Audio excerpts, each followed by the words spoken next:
اور میں بار بار یہ گفتگو کر چکا ہوں قرآن و حدیث کے اشاروں کی روشنی میں کہ بڑے بڑے امتحان دنیا کے 2 ملکوں میں ہوں گے، 2 علاقوں میں ہوں گے، 2 ریجنز میں ہوں گے، 2 خطوں میں ہوں گے۔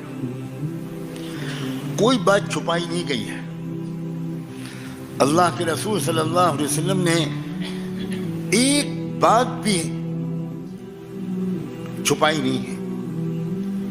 یہ بات واضح طور پر آپ کی حدیث میں ملتی ہے کہ آخری دور میں ظلم و انصاف کی جو فیصلہ کن لڑائی ہوگی وہ 2 خطوں میں ہوگی۔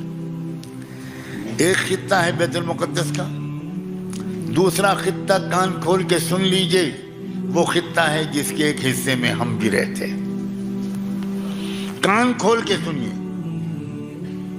آج ہم دنیا کی خبریں سن رہے ہیں، آنے والے زمانے میں دنیا ہماری خبریں سنے گی۔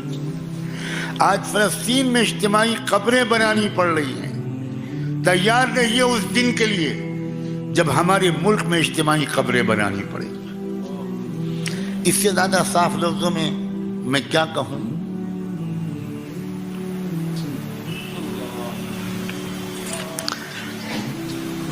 جو قوم اپنے وقت کو ضائع کرتی ہے، سن لیجئے کان کھولتے، جو اپنی مال کو اللہ کے دیے ہوئے پیسوں کو زیادہ تر ضائع کرتی ہے، جہاں زیادہ خرچ کرنا چاہیے وہاں بہت کم خرچ کرتی ہے، جہاں بہت کم خرچ کرنا چاہیے وہاں بہت زیادہ خرچ کرتی ہے۔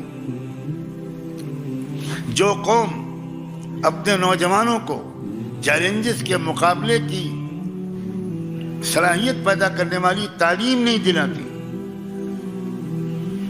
فرار اختیار کرنے والی تعلیم دلاتی ہے، وہ قوم تو تباہ و برباد ہو کر رہے گی۔